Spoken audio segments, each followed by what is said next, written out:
आपण सुनुचंती व्यासवाणी। जनगण मन अधिनायक जय हे भारत भाग्य विधाता। पंजाब सिंधु गुजरात मराठा द्राविड उत्कल बंग। विंध्य हिमाचल यमुना गंगा उच्छल जलधि तरंग। तब शुभ नामे जागे तब शुभ आशीष मागे।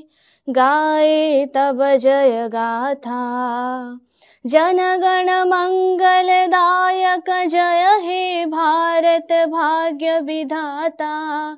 जय हे जय हे जय हे जय जय जय जय हे। या कुंदेन्दु तुषार हार धवला। या शुभ्र वस्त्रामृता। या वीणा वरदंड मंडित करा। या श्वेत पद्मासना। या ब्रह्मा श्रुत शंकर प्रभृति देवै सदा वंदिता। सा मां पातु सरस्वती भगवती।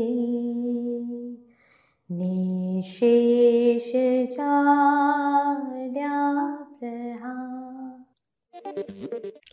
नमस्कार, आपण शुणुछंती व्यासवाणी।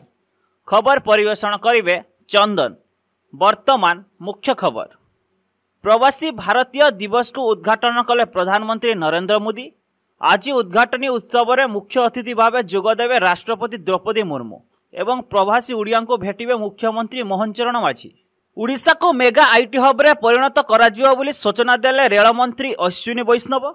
आसंता 31 तारिख सुधा रेशन कार्ड ई-केवाईसी जांच प्रक्रिया शेष न कले रेशन कार्ड अकामी हेबा नै सूचना देले राज्य सरकार। छत्तीसगढ़ रे सुरक्षा बाहिनी द्वारा 3 माओवादी निहत। उत्तर प्रदेश रे हेबाकु थिबा महाकुंभ मेला पई प्रयागराज चलचंचल। लॉस एंजेलस रे भयावह अग्निकांड घटी व्यापक क्षति।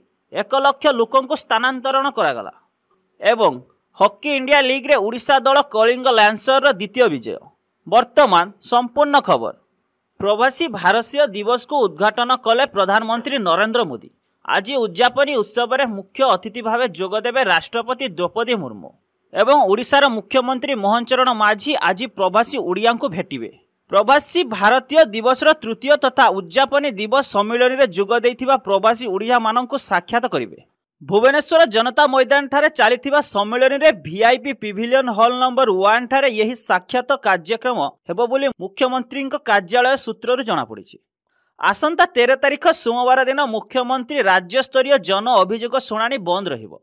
सेही दिन मुख्यमंत्री अन्य गुरुत्वपूर्ण कार्य थिबारु अभियोग शुणाणी बंद रहिबो बोली साधारण प्रशासन और साधारण अभियोग विभाग पक्षरु एनै सूचना मिलिछि एवं परवर्ती अभियोग शुणाणी तारीख जनसाधारण संवादपत्र माध्यम रे पाई परिबे। चलित मास 31 तारिख सुधा रेशन कार्ड हिताधिकारी ई-केवाईसी अपडेट न कले सेमानंकर कार्ड अकामी हेजिबा नेई सूचना देले राज्य सरकार। वर्तमान सुधा प्राय 49 लाख रेशन कार्ड हिताधिकारी निजर ई-केवाईसी जांच प्रक्रिया अपडेट करि नाहंती। जेउ हिताधिकारी जांच करि नाहंती सेमानंकु जनवरी 31 तारिख सुधा ई-केवाईसी जांच संपूर्ण करबाकू राज्य सरकार समय देइचंती बुली खाद्य जोगाण और खाउटी कल्याण मंत्री कृष्णचंद्र पात्र कहिचंती। मंत्री श्री पात्र कहिथिले ई-केवाईसी अपडेट प्रक्रिया शेष हेबा परे हिताधिकारी को राज्य सरकार नुआ रेशन कार्ड जोगाई देबे। जो माने निर्धारित अवधि मध्य ई-केवाईसी अपडेट करि नथिबे सेमानंको रेशन कार्ड को राज्य सरकार अकामी करदेवे।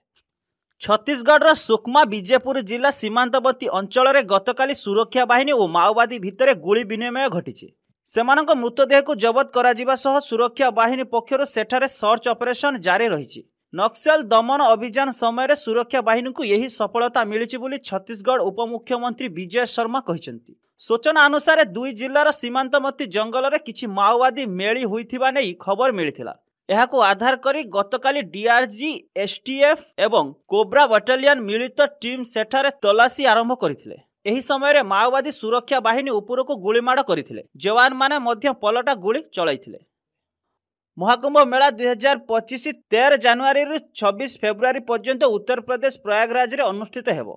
उत्तर प्रदेश मुख्यमंत्री योगी आदित्यनाथ कहिसेंति जे महाकुंभ 2025 विश्वास एवं आधुनिकतार मिश्रण हेबो।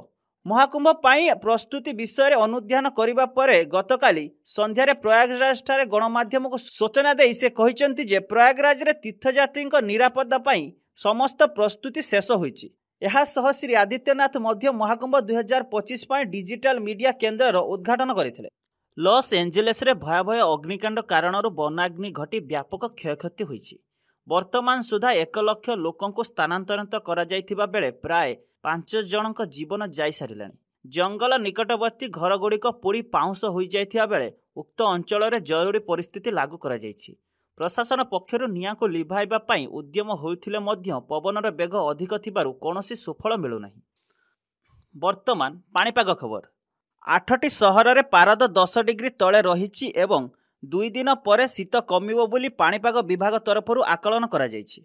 शनिवार जाए राति तापमात्रा अपरिवर्तित रहिबो। रविवार ठारू 2 रु 4 डिग्री बढ़िबो। 12 तारिख रु पश्चिम वायुर प्रभाव रहिबो। एथिपाई राति तापमात्रा 2 रु 4 डिग्री बढ़िबो और शीत कमिजिबो। एनै भुवनेश्वर आंचलिक पाणीपाग विज्ञान केन्द्र पूर्वानुमान करिछि।